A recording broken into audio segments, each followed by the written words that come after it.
Everybody that's joining us online, and for those of you here in St. Paul. This is our monthly forestry webinar series conducted by the Sustainable Forest Education Cooperative and the University of Minnesota Extension Forestry team. We're really happy that Bill Anderson is here to talk to us about natural resource applications of unmanned aerial systems. So I know that Bill is an adjunct professor here in the Department of Forest Resources and also has helped to do a lot of these workshops. And I know there's another one on the calendar too, I think, for the fall related to using drones and natural resources. So for those of you online that want to ask questions, feel free to use the chat box that's in the lower right corner. That way, if you send your question to all panelists, Julie Hendrickson and myself will be able to see what your question is, and then we can relay that back to Bill. And we'll try to pause maybe once or twice during the presentation for questions, and then have some time at the end for additional questions. Just wanted to point you to our webinar next month on September 22nd. John Carlson from the Minnesota DNR is going to be talking to us about service delivery options for private woodland owners in Minnesota.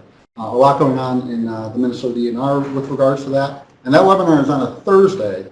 So those of you that are used to the Tuesday webinars that we have, just make a note of that in your calendar on September 22nd. And so with that, I think I'll turn it over to Bill, and he can chat to us about drones and natural resources. Thank you, Matt. Okay, welcome everybody. Again, my name is Bill Anderson, and I have a little presentation here that more or less attempts to summarize my experiences with a drone, which only goes back about 3 years, which is about the extent of when drones started to enter into the workforce for those of us in natural resources. And as just a little background on it, I didn't jump into drones out of the blue, and I think it's important to give a little background on why I got where I am now. When I was first discovering this field of remote sensing, I was a grad student at Ohio State and was interested in photography, just as photography, and I was also interested in flying. Got my pilot license there. After my master's degree, I applied to graduate school. University of Michigan began a program in remote sensing, kind of a new term at that point. It was one of a few universities that actually had faculty members that were offering courses that we now would consider remote sensing courses. So I went to the University of Michigan to complete a PhD, but during the course of that operation, I discovered that my biggest interest in remote sensing was to work with the end user of the remote sensing technology. In other words, I had colleagues that were primarily interested in developing the algorithms that go into multispectral classification and other kind of very technical parts of remote sensing. But my biggest interest and enjoyment was taking what they had produced and putting it into a form and into the hands of the users of that data. And I soon learned in that process that many of the users that became known to me were not the ones from the Ministry of Agriculture in Russia, for example, or any other extremely large thing, but were individual farmers, for example, foresters, who came to look at remote sensing as something that might help them.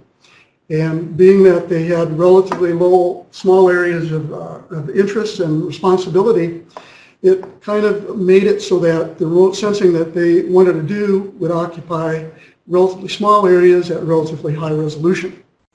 So it started out, I hit the page down. It started out with what was the tool that allowed us to do large-scale, small area remote sensing, and that was with a light aircraft. You know, compare that to the people that were dealing with satellites. So even my doctoral dissertation in Michigan involved a small aircraft. This was before there were digital cameras that we know today. I had to use a video camera, which at that point was digital. But I did a dissertation on flying a video camera over targets and assessing the utility of airborne video data for meeting the needs of these localized users.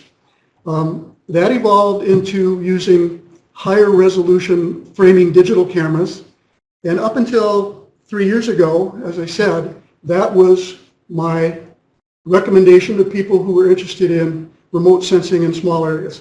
So aircraft with a hole in the bottom, a 35 millimeter camera, was capable of flying over substantial areas, taking sequential aerial photos that then could be processed and interpreted, so forth.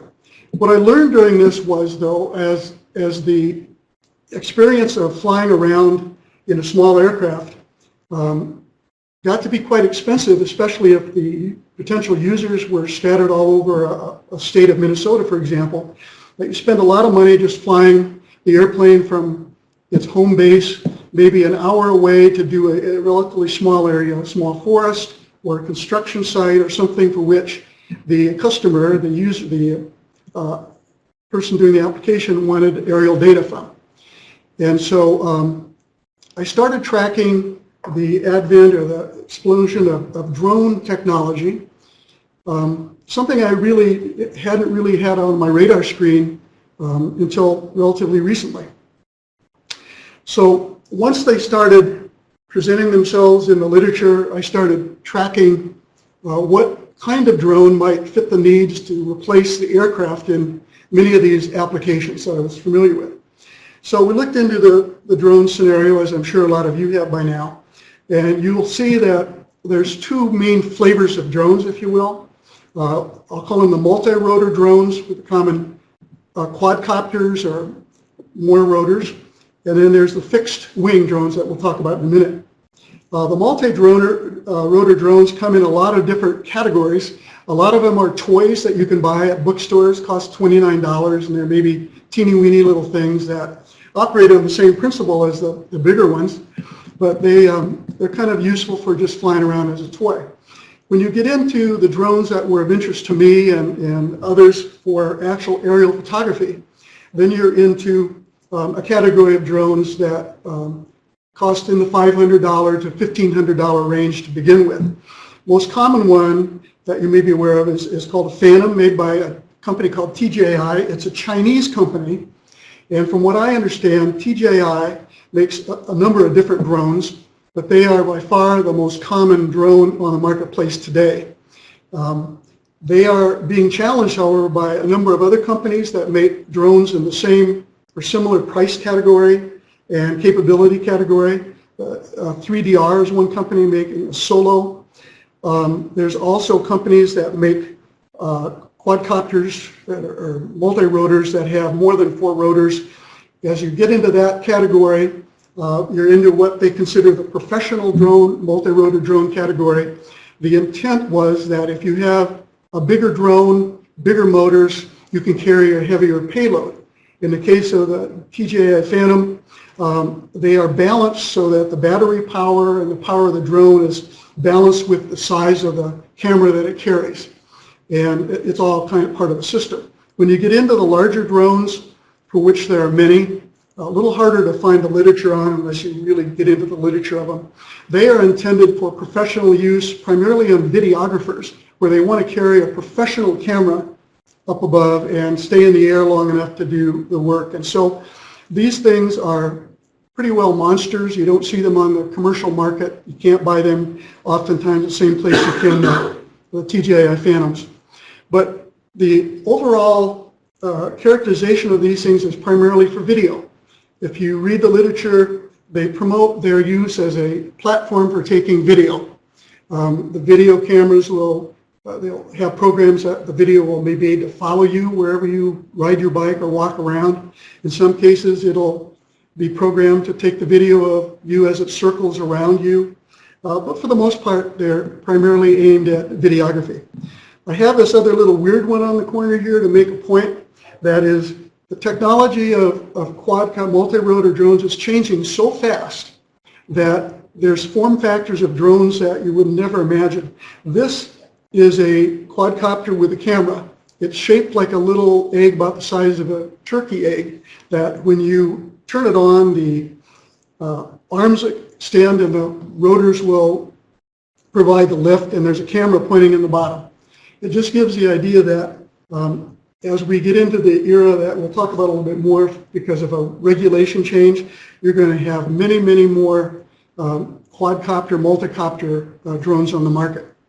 And as far as for mapping goes, when I say mapping, I'm talking about, first of all, the capability of the drone to take vertical photos. I mean, that's my definition of it. You can make maps if you have oblique photos, I'm sure. But in terms of taking areas, large areas, a couple hundred acres, for example, for mapping, those people that are using the multi-rotors are using it in a way where the camera is pointing straight down, and oftentimes programmed flight path, as we'll talk about in a little bit. Second category of drone, the fixed-wing drones, are quite truthfully what caught my attention first. Those are primarily non-video. In fact, I haven't found any of them that are marketed as a platform for taking video. I'm sure there are some out there, but the ones that are commonly encountered in the literature, if you look under fixed-wing drones, are intended for vertical photography. The cameras are mounted inside the fuselage, pointing straight down. A couple examples. There's one called a Penguin. It's a derivative of a military drone that has a vertical camera in it.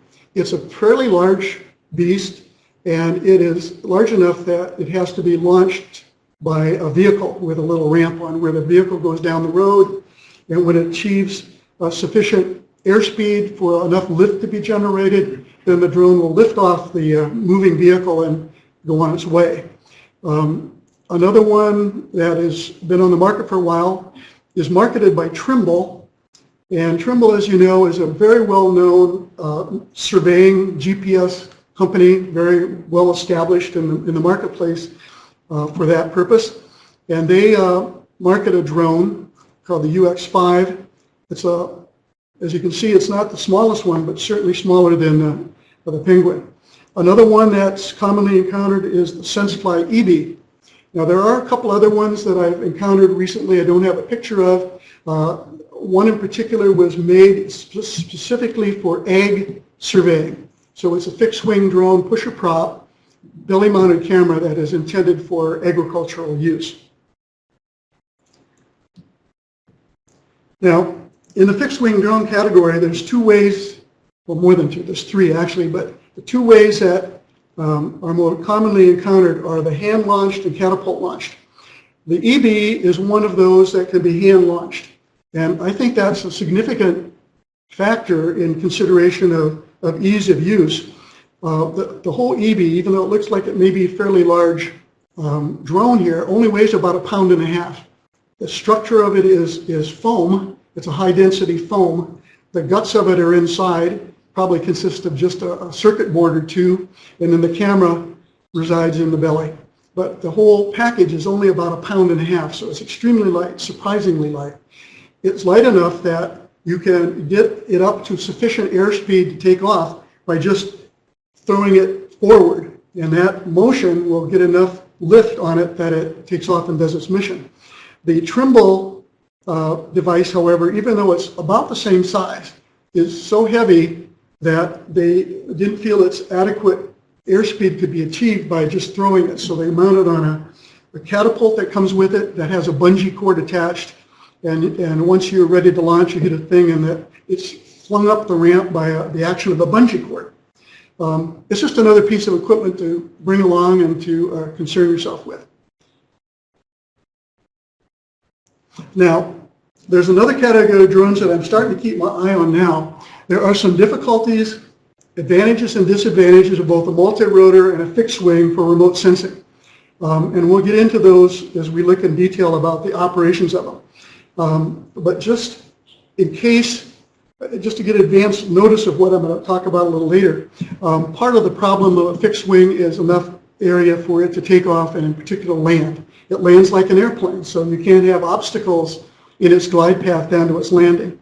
In the case of a quadcopter, they can go straight up, and that's an advantage in takeoff and landing, but then they typically don't have the endurance and the range of a fixed wing. So ideally, you'd have the capabilities of both, right? The range and endurance of a fixed wing to fly over larger areas, and the ability to take off and land vertically of a quadcopter.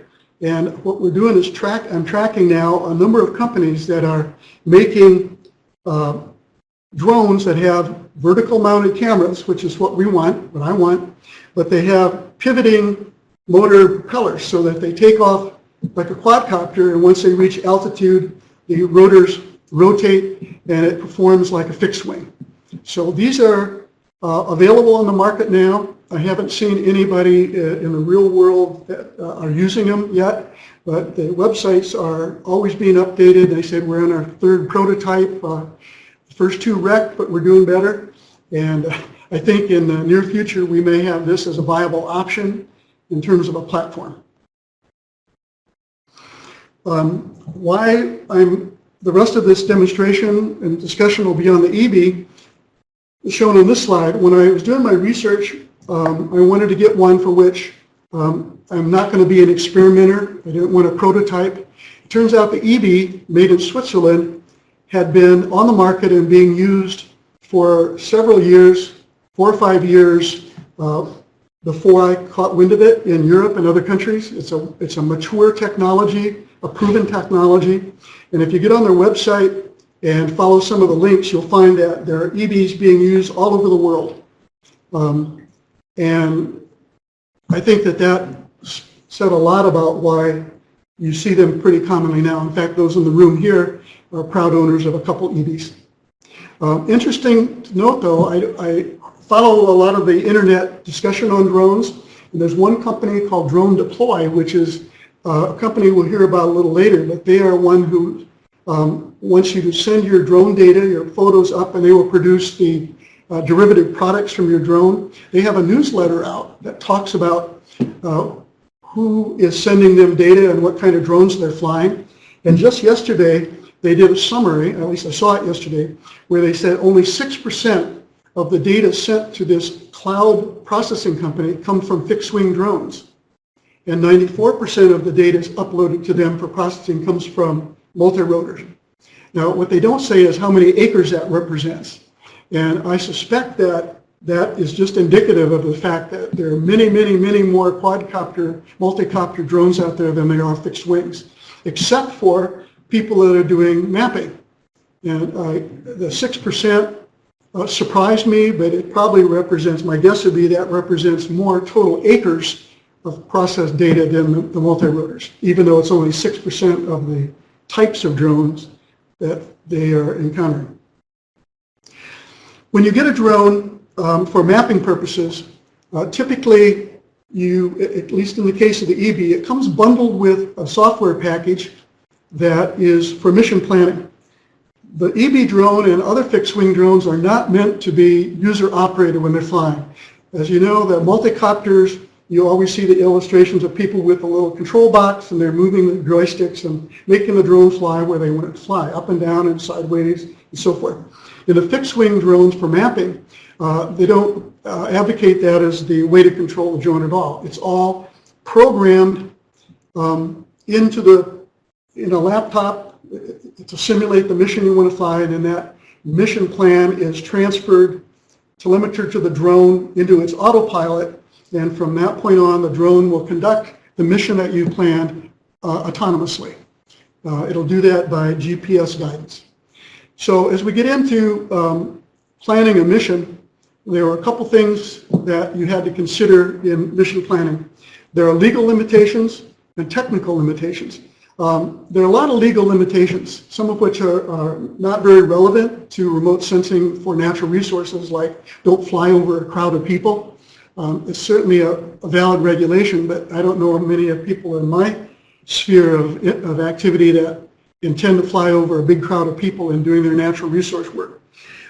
So I've just listed a couple here that are highly relevant. The rules have always been that a drone can't operate over 400 feet above the ground. Violations you hear about in the news all the time. Some airline pilot reports a drone operator flying at 1,200 feet or something. But to be legal, you can't fly any higher than 400 feet. You have to maintain line of sight of the drone. In other words, once the drone is up, the operator of that drone has to maintain a line, has to be able to see that drone during its entire mission. And that's sometimes very difficult to to do. Not within 5 miles of an airport without notification. I wouldn't have put that in there, but it has arisen a couple times, like at Cloquet, where there's an airport close by. The rule was that you have to notify them. And if there's a problem of a lot of activity, they might tell you either don't fly now, or if they do, they'll give you guidance. I've never found that a problem getting permission, because I've never done it on a real busy airport like Minneapolis International. Technical, you got to consider the battery life of your drone. How far can it really fly? So don't plan a mission over a whole county when you know you can't possibly fly that far, at least on one mission. Communication range of the drone. You're in constant contact with it, and that's important, and so those things are limited. In the case of the EB, it's 5 kilometers for the telemetry link between the EB and the computer you're using to monitor it, and takeoff and landing requirements have to be considered. By the way, this is a picture of an EB mission. It's a typical one. You see the EB? I have the little arrow pointed at it right now. Okay, so the line of sight is kind of interesting. The EB, as you saw, is about 3 foot wide, but even at 400 feet, out to the extent of where you still have line of sight, that little puppy is almost impossible to see. It's just too small. And no one's ever, mentioned about, does it mean you have to see it or it just has to be in line of sight? It's probably a gray area. In the case of the EB software, this is what the mission planning software looks like. You open the software package. You can use any number of base maps to plan, typically use Google Earth, which you see here. And once you, in the planning mode, you can click on the map. It'll give you where your preferred position of the takeoff position for the EB will be, and that will place that on Google Earth. It then gives you a chance to set a number of parameters. One is called the geofence, which is, and this is supposed to be a circle, just the way it's aspect ratio here made it look like an oblong. You can set that at any distance from the launch point, beyond which, when the EB encounters that, it will not go past that fence. And that's important if you have a communication lack or something happens. When the GPS on board, if it starts to fly away, the GPS notifies it it's hit here, it'll return home. It's kind of a safety feature. It also allows you to just move the mouse and click and drag open a mission area. This can be anything you want. It has to be within the geofence, however. Once you do that, the planning software will draw a few lines. These will be the potential flight lines that the EB will take. It's called the mission area. Now you can drag this larger, smaller. You can set a number of parameters in the planning, one of which is the pixel size. The cameras that are in these are fixed focal length. So if you want a 2-inch pixel, you have to fly higher. If you want a 1-inch pixel, you fly lower. You vary the pixel size, in other words, by the distance from the target, or in this case, the elevation. Because you can only fly 400 feet, however, that limits your ability to get small-scale pixels. In other words, in the case of the EB, the largest pixel I can get and be legal is 1.4 inches. I can't even get 1.5 inches. If I do 1.5 inches, it says, okay, I'm going to fly at 450 feet. Now, not that I haven't done that, but, to be legal, 4.1. So you set that, and then you set the overlap. Those are the only 2 major parameters you set. If you say I want 80% overlap, then it considers how fast the camera can cycle, and it might put some additional flight lines in here because it can't get that overlap on one pass. So it'll all of a sudden, more flight lines will pop up, and it said I'll need 2 flight lines so I can get your 80% forward overlap that you wanted. But all that stuff is preset. Once it's set in there, you can actually simulate the mission by just hitting simulation. The drone will take off, it will fly, it'll tell you how long it takes. At the end it'll say, that mission will take you 9 minutes, 15 seconds, you'll get 83 photographs. So you know all that, take it out to the field, set the EB down, it gets its position. You're now looking at the same screen that you mission planned on, and you launch the EB. The same thing is true with other software. I just want to put this in. If you're using a quadcopter and you want to fly an automated flight plan like that, there are third-party software now that allows you to let the software take control of your Phantom, your quadcopter. And this is a screenshot of the one. This is by Pix4D. and it's loaded onto a smartphone, and it programs the Phantom to fly a pathway like this. I haven't had any personal experience with that, but I have some colleagues that say it works very well. Basic mission products. The most basic is aerial photography. Now, most people wouldn't consider that an important part of a drone mission because they're looking forward to all the fancy 3D products. But in a lot of the people I've worked with in the past, really what they want are aerial photographs. We're trying to replace the more expensive aerial photos taken by a small airplane with the aerial photos taken by a drone. And what are examples of this? One of my customers for my aircraft photography was the Minnesota Pollution Control Agency. And we flew all over the state, different targets, but in many cases it would be like a construction site. So I'd fly over that, take vertical photos, fly all the way back, write them to a DVD and hand them over to the MPCA inspector. He'd look at the photograph and say, okay, they've got the sediment fences up, okay, I'm done with that. That's the purpose that we flew for. It was not to make 3D products. He got everything he wanted to know by looking at an aerial photo. So for those folks, the drone is a great platform for gathering aerial photographs. Now, a typical mission in my scenario, in my case, small areas of maybe 20 acres, it might take 60 photographs, and those are at 80% overlap, so that's a big overlap. If we wanted to just do total coverage, we could probably do that with 20 photographs. But again, I'm taking this for eventual processing, so I'm kind of always going to take 80% overlap regardless. And you know, you get a sequence of photos like this. They're all, in the case of the EB, they have a 16.1 megapixel camera in it, which if you know digital cameras, that's a nice photograph. It's better than your smartphone. So you get hundreds of aerial photos, and if you were interested in looking at this compost area, whether or not they've filled up stuff, you could do it just with one photograph. One thing we learned, though, is that when you're flying a drone, or an aircraft for that matter, you might get a lot of photos that all sort of look alike. And so how do we actually use 500 photos if they're all just on a disk? Well, if the photos are geocoded, like we can do in an airplane by plugging a GPS in the camera, or in a drone, because it typically has a procedure that after the mission, we'll tag each of the photos, 500 or whatever, with the lat long and elevation notation in the header record of the photo. And it's in a spot that's standardized for GPS.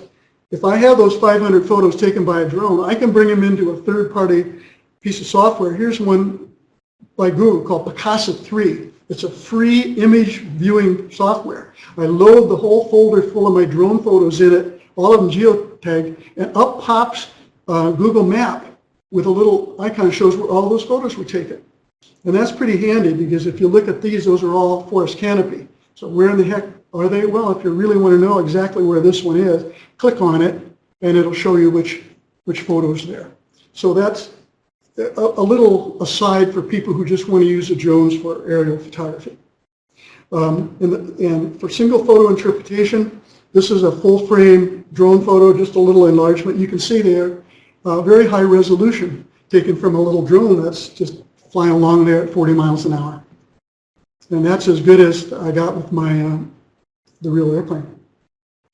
Another thing you can do with the photos, you can throw them into another software package most people have, like Photoshop, and it'll actually automatically turn them into a mosaic. It's a mosaic that's not geo-referenced in any way, but it'll stitch together photos. You could probably stitch together all 500 if you had a long time. But you know, they're simply good aerial photos. Now, the post-flight processing is what most people think of when they talk about drones. In the case of the EB, I told you it comes bundled with the planning software, which is specifically for the EB. It also comes bundled with the post-processing software. And this is where most people go with their drone data. And the one that's most common, and you can Google these websites and find out just a tremendous amount of information about these representative post-processing. One is pix4d.com and the other is agasoft.com. This one is unique in that it's been around quite a while, but it was originally written by Russian scientists, photogrammetrists, and when it first came out, drone manufacturers, some of them, bundled Agasoft with their drone because Pix4D costs too much. The relative price difference, Pix4D is now probably between $8,000 and $10,000 for the standalone one computer package, and Agasoft for similar capabilities is $3,500. So some of them bundled Agasoft, even though it was Russian software. That might have caused some people cause, how, is this going to be sending my data to Moscow or something? But it's actually very powerful. But anyway, both of those sites have tremendous amount of information about both those packages. So I encourage you to look at those. What happens when you put your geotagged images into one of these two packages, though, is quite interesting. And I'm going to go a little bit more in depth than I normally do, just to show you the inner workings of this software, because all this stuff takes place without you really seeing much. It just starts processing. But the first step is when you bring the images into 3D.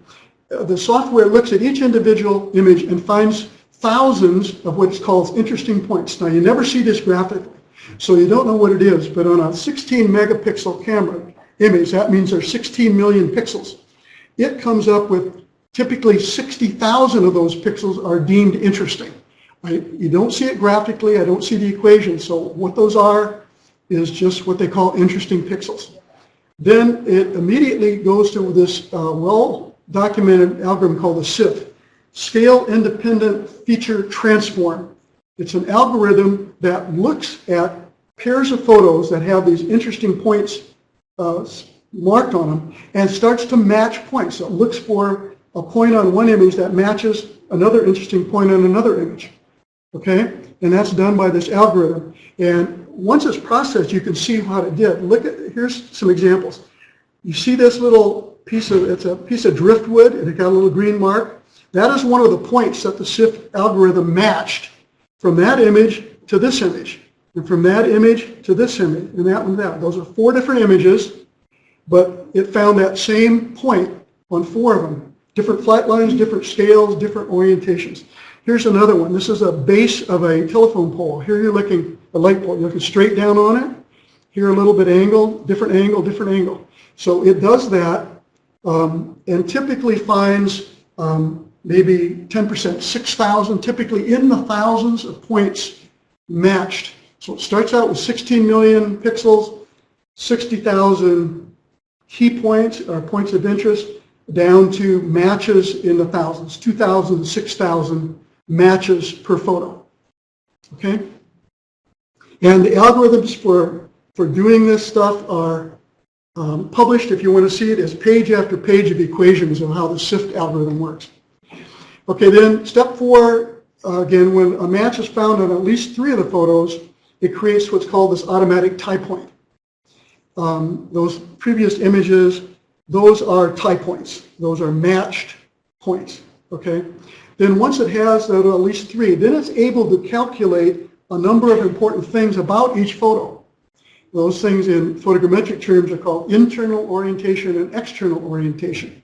And what that means is by matching points on 3 photos, the software can determine the latitude, longitude, altitude, pitch, roll, and heading of every photograph by saying if these 3 photos are seeing that same point, in order for it to appear on all those, this photo must be tilted this way, this must be tilted this way, this one must be tilted this way. That's the only way that those things all match up on 3 of the photographs. Typically, on my experience, those match points will come from 5 or 6 photos, so not just 3. Okay, so anyway, that's what the matches will look like on an image. Okay, there's the equations that go into it. I just couldn't resist putting in one of those if you ever want. I stopped well for that, but if you want to look at those, finding the focal length and all that, pitch, roll, and yaw, there it is. Okay, and you can get a printout. Here, for example, shows the image name, latitude, and longitude of the GPS corrected for the whatever sequence you're using, in this case, WGS 84 heading, pitch, roll, and yaw, if you want to see what those actual numbers are. Graphically, it looks like this. all of a sudden you see the graphics of where those photos are in space above the target, and it's their pitch and roll and yaw is represented by the tilt of the graphic for the photograph. Here's another example of over my test area that I use, and that's a typical EB mission. When it starts out, you think they're all level, but when all is said and done, that's the orientation of the images, because the little 1 pound, 1.5 pound drone is being buffeted around up there, so they're not all vertical, even though it tries to be. Here's another one where it was taken specifically for oblique photos. Okay, once they're calibrated, meaning that the pitch, roll, and yaw and everything has been determined, then another algorithm comes in and it fills in the details of all those. Now you've got it all locked in, your whole area. The computer, it's a computer vision. It knows where to look. So it starts out at the spot that's known and sort of works its way outward, filling in, finding other pixels that match each other. Okay? It's a separate process. And the end result of that is called a densified point cloud in a format that is same as LiDAR data. Okay? And this dense cloud, I'll show you here. Here's the sparse cloud. There's the same thing. There's the dense cloud. So from just a pile of points, this is still just a vector. It's not a raster image. It looks like a raster. But that's actually probably 14 million individual vector points. And they have X, Y, Z value, latitude, longitude, elevation, and also RGB, red, blue, and green. It picked up from the actual pixels. So it looks like an image, but it's actually a vector. Okay? But a lot of people, this will be a typical result. Now, I want to stop right here and say, at this point is where another bunch of my colleagues use their EB data. Once you have the dense cloud process, Pix4D and other software will allow you to make three-dimensional measurements. Okay? So they never want to go to prints or anything like that. They want to stop right here and they want to make volume measurements. So a friend of mine who runs a road construction company, this is one of his quarries that they use to get gravel. He will get this image, and if he wants to know how much gravel is in this pile, in Pix4D, when he displays this image, he'll click on a thing, say measure volume, and he'll take the mouse and click around the outside of this pile on the flat surface around it. And then it'll automatically tell him how many cubic yards of gravel there are in that pile, because every vector in there has volume information in it. So by going through his entire gravel pit, he can very rapidly find out how much gravel of what type he has fairly quickly after an overflight. To him, that was a great savings of time and improved accuracy. Post-process examples. One of the things that you end up getting is a 3D perspective view. Once this dense cloud is created over an area, this is more forest, this is a little piece of property we own. Some old woods here, a field here, and this is a rolling area with little scrub images on it. This is great for visualization. If you weren't familiar with this area, you can see where the height, so especially if you then toggle another viewing of this, which is the same data, but this time we're color coding the height. So the highest areas here were color coded in red, so you can see that this is a little mound, a little high area. This is the lowest areas. These are depressions in there that sometimes certainly weren't visible from here. And to a lot of people, this is pertinent. It's kind of eye candy, and it's important information just for visualizing the terrain. These things are very accurate, by the way. If you have land that you think is fairly flat and fly the EB over it, it will give you vertical resolution that's only a function of the pixel size. So in the case of the Z value, it's supported to be about 2.5 times the pixel size for Z value. So elevation data, if you have a 1.5 inch pixels, you should be able to get the minimum elevation resolution is around 3 inches. So if you have a 1 foot dip, you'll see it. Okay, your question? Yeah, is that affected by the GPS accuracy? Or is Not really. This is all, the GPS accuracy of this product that you see here is an internal accuracy. And it is about 1.5 in XY and 2.5 in Z. So you make measurements, and the reason the accuracy of the GPS is better here is that through all that triangulation, each image with its own thing, it kind of homed in on the GPS accuracy more and more and more. Now, if you tried to fit this to the real world, you'd need ground control to actually get the absolute accuracy. So the relative is one thing and the absolute is another. Another quick question too. For those of you online, if you do have questions, feel free to send them to all panelists, and then we'll relay them to Bill. Okay. What about some of the weather considerations when flying the EB? Well, the only thing I've encountered that's adverse is wind. And I actually prefer to fly it on a cloudy day because you don't have the deep shadows and the great contrast between light and dark. There is a limit on the wind, for all practical purposes, but I've flown it in almost 30 mile an hour winds. And I didn't like the data because that poor little thing was really getting buffeted. But the end result was fine. It's just scary to fly it at that. One of the other products I want to talk about here that is commonly derived in this post-processing mode, typically it will take, in this case there's about 72 photos if I remember correctly for this particular flight. And one of the products it can make is a GeoTIFF. Now it may look the same as the individual photos we showed later, but this is actually stitched together from the 60 or so photos that were originally in it. And the difference is that each of those photos has some air in it because of the different terrain, the topography of each one. It's called relief displacement. So if you take a raw photo that we saw earlier and try to make a measurement from one side to the other, that wouldn't necessarily be accurate because the scale would change if you're going uphill or downhill a little bit because the scale of the image changes.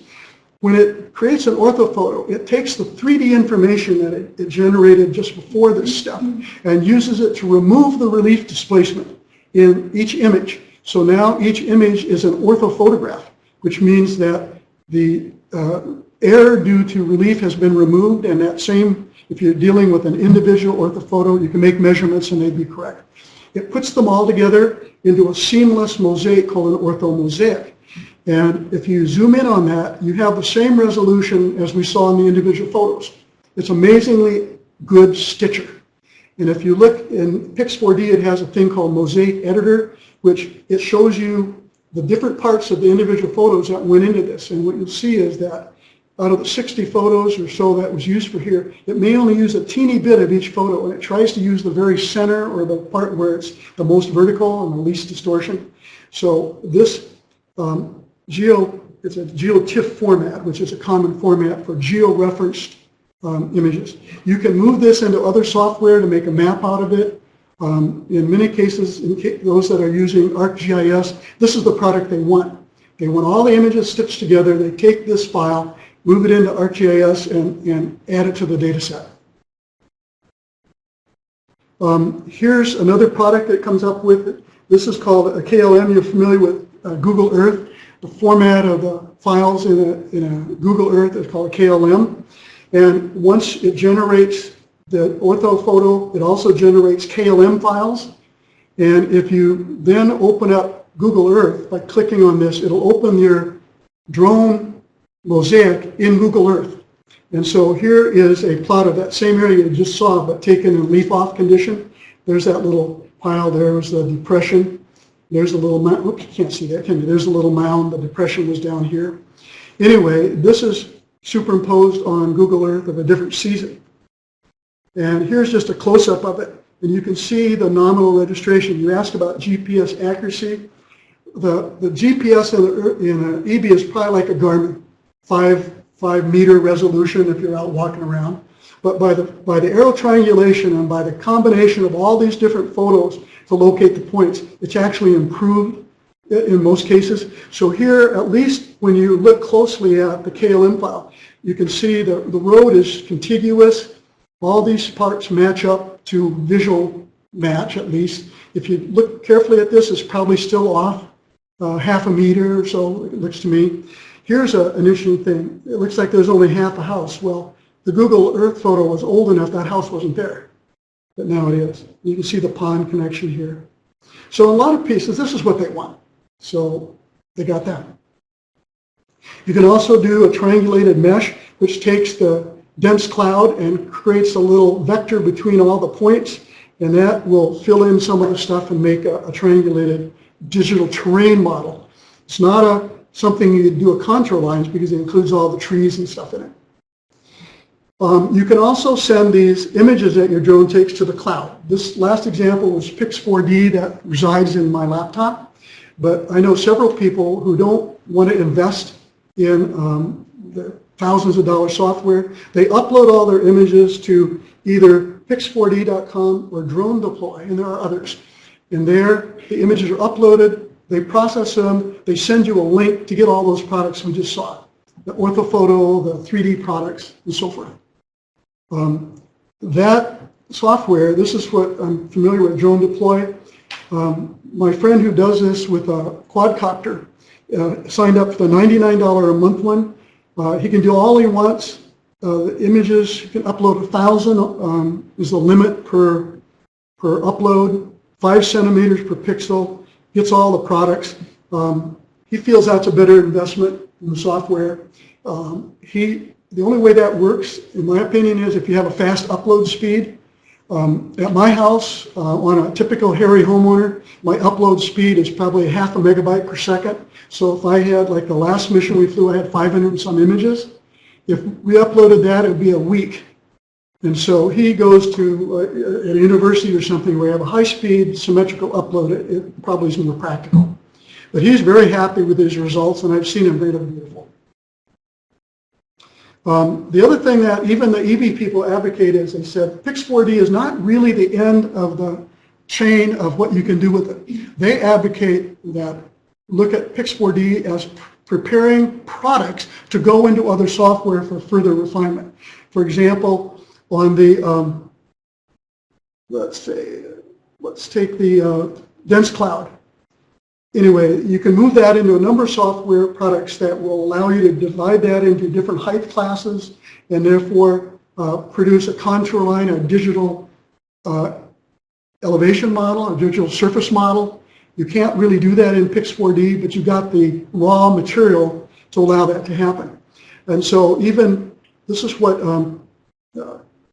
the EB people point out, that here's the different formats that come out of Pix4D, and here's the software that it's compatible with. A lot of them go into ArcGIS, Global Mapper, QGIS, Autodesk. All these main things will input the Pix4D software and generate other products.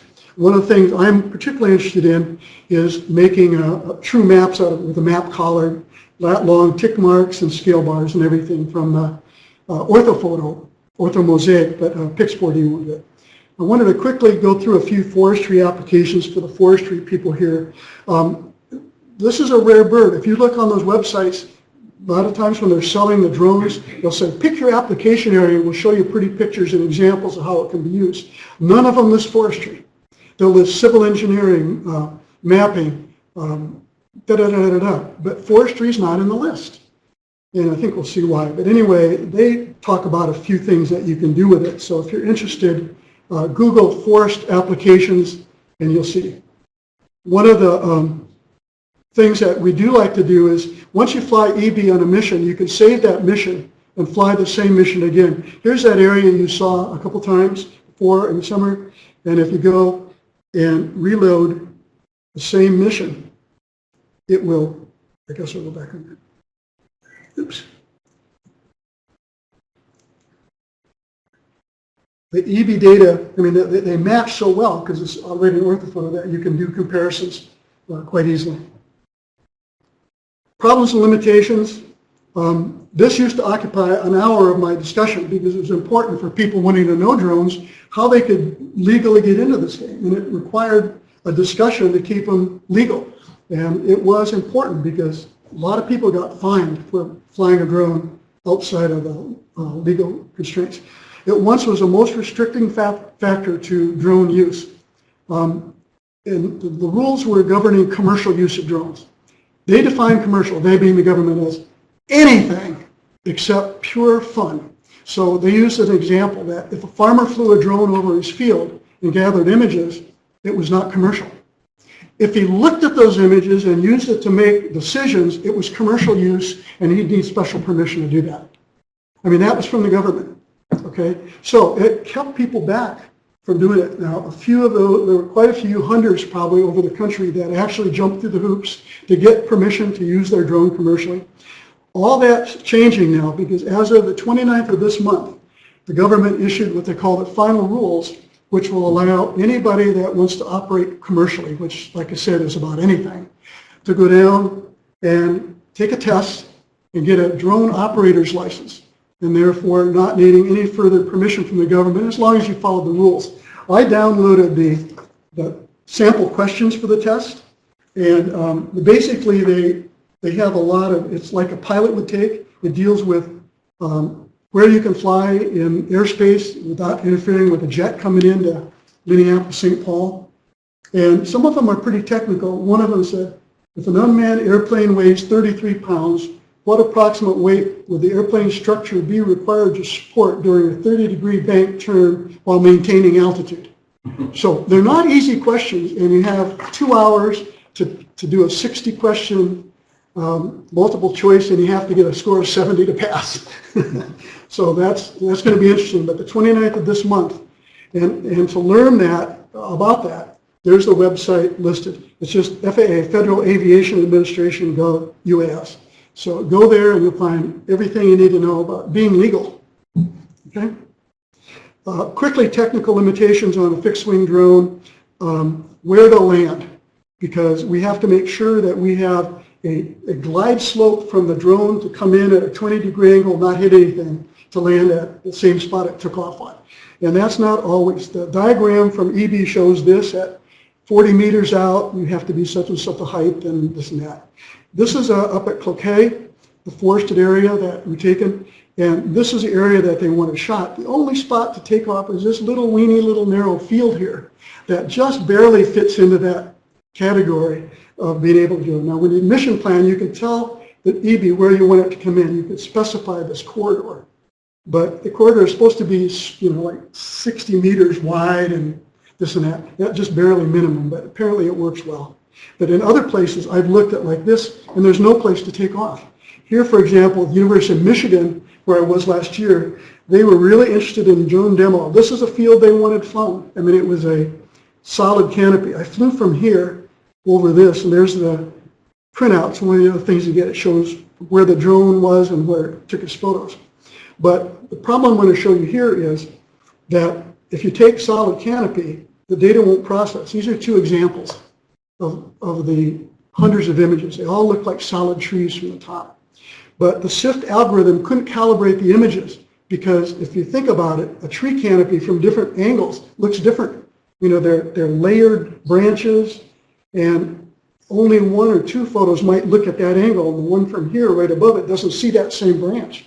So it's a well-known thing now that extreme changes. Here's what it shows you on Pix4D when you can't do it. It goes, uncalibrated. It found 164 matching points on that image, but it needs thousands. So what happens is this image isn't calibrated. It shows it graphically like this in red, which means no further 3D processing is possible on any of the areas shown by those uncalibrated images. The previous example at Michigan, they were all red. None of them calibrated. Now the good news is that even if you have some forested area, if there's areas in that field of view where it's not canopy, like road or bushes or ground or anything, you can typically get enough points to calibrate the image, although the closed canopy didn't contribute to that. But that's sort of being carried along by the fact that you found calibration points elsewhere in the scene. And finally, this is limitations, is Raptors. When I bought my drone, I kind of asked the guy as he was handing it over to me, I said, what's the biggest problem I have with this so I'll know? I thought he'd say, oh, making sure the battery's charged or the wings are on tight. He says, hawks and eagles. I said, no, come on, really, what's the real problem? Hawks and eagles.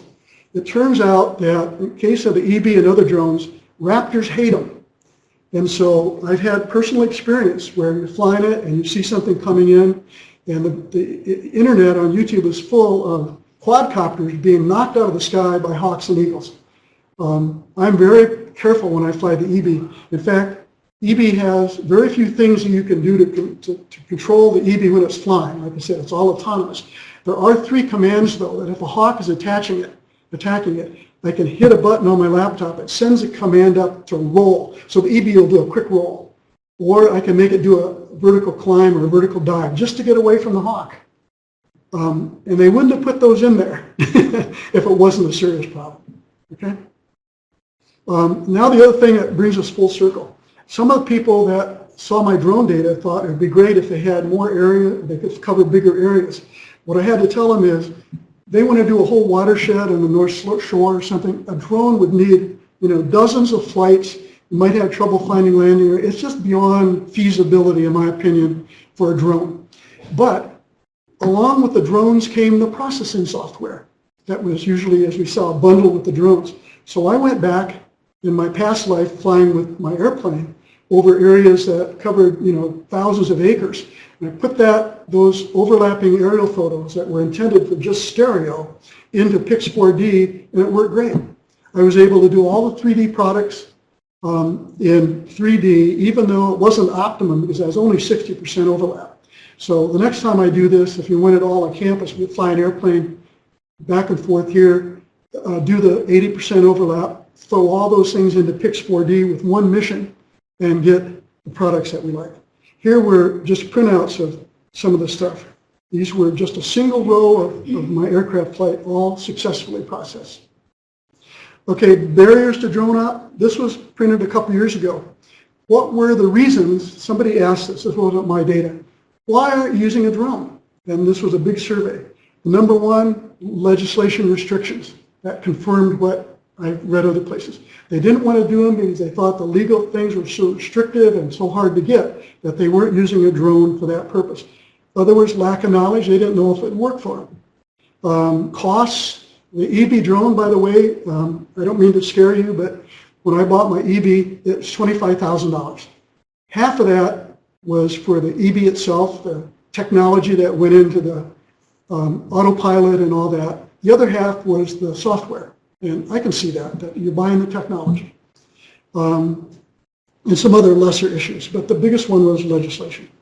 Takeaways, we can expect super rapid developments in utilization now that the final rules are done. I hear this all the time.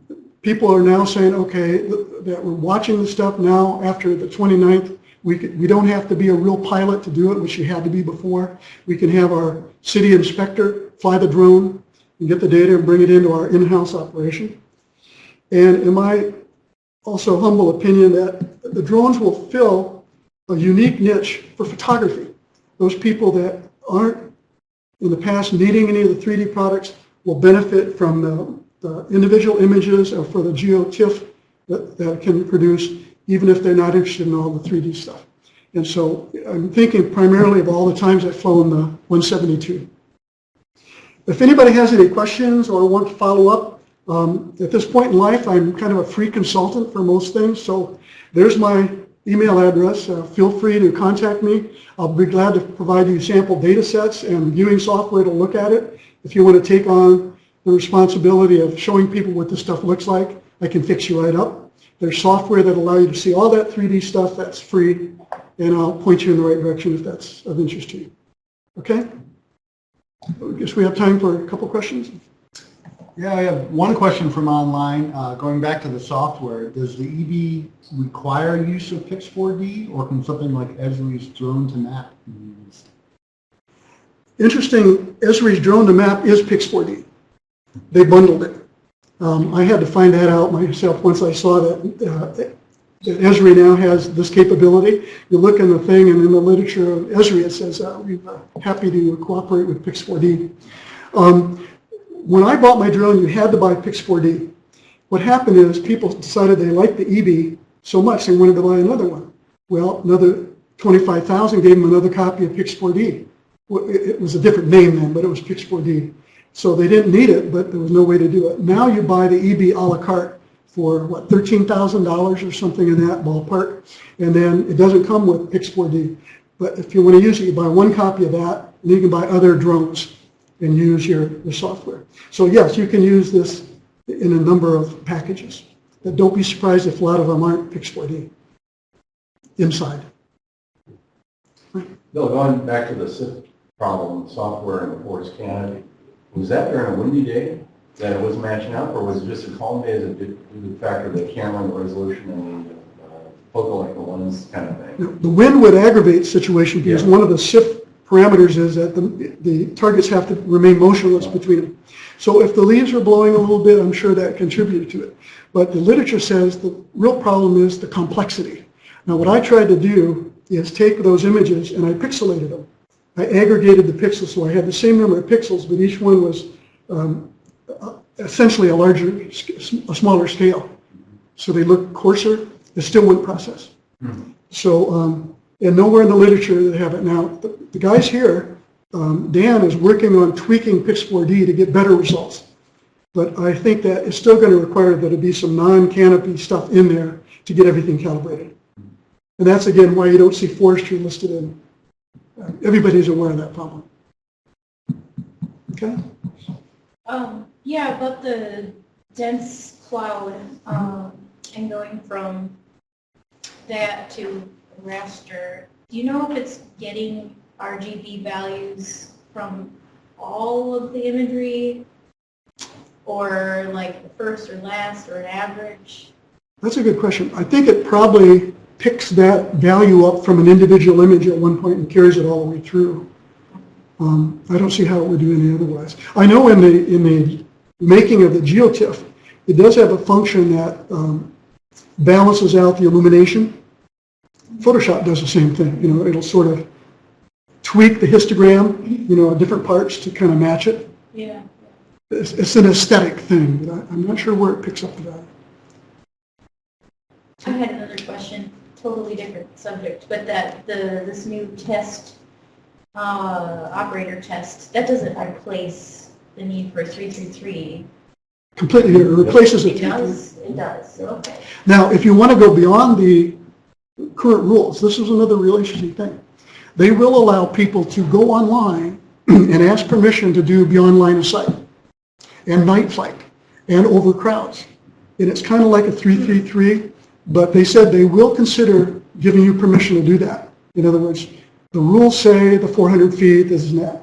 Beyond that, you can still ask and get permission. But the testing of that, if you look at where those test sites are, around here, most of the flights program schools allow, like I looked up, the closest one to me is the Noka Airport.